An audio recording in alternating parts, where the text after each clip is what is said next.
It's been stormy here this week.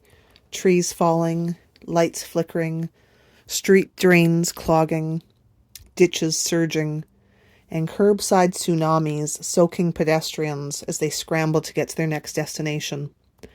It's the kind of weather that makes you appreciative of the privilege of having a place indoors to be. I'm grateful for electricity with the flick of a switch, and give thanks to all the frontline workers that keep us in the way of life that we've become accustomed to. Moldy, decomposing jack-o'-lanterns left over from All Hallows Eve lined the streets, stacked next to green compost bins on a carpet of freshly fallen autumn leaves. This fleeting moment when the leaves are still pristine before dissolving into mounds of brown sludge. I spent time watching a spider in her web this week amongst the storm, watching her web billow with the winds. She didn't panic. She knew her place, honored it, and seemed to enjoy the ride. I'm grateful for family, whether blood-related or chosen, invitations to gather and be present with one another. I had the opportunity to visit my grown-up kids in the big city this past week, spending 3 nights on an air mattress in my oldest's bedroom on the floor at the foot of her bed. I'm grateful for how portable my morning practice is. The delight of using her glitter pen to pour my gratitude notes onto the page. The rest of the year, my gratefuls are captured in simple blue ink.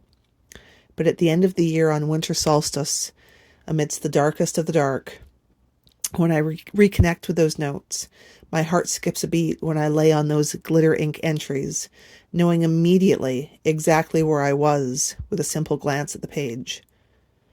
I'm grateful for opportunities to play, to create, to laugh with them. Sitting with my people, flipping through magazines, sourcing imagery for vision boards or collages when another worked on a craft. Full circle moments that reflect my favorite moments with them with littles, wondering at the full circle of those moments being woven through our relationships with them as adults.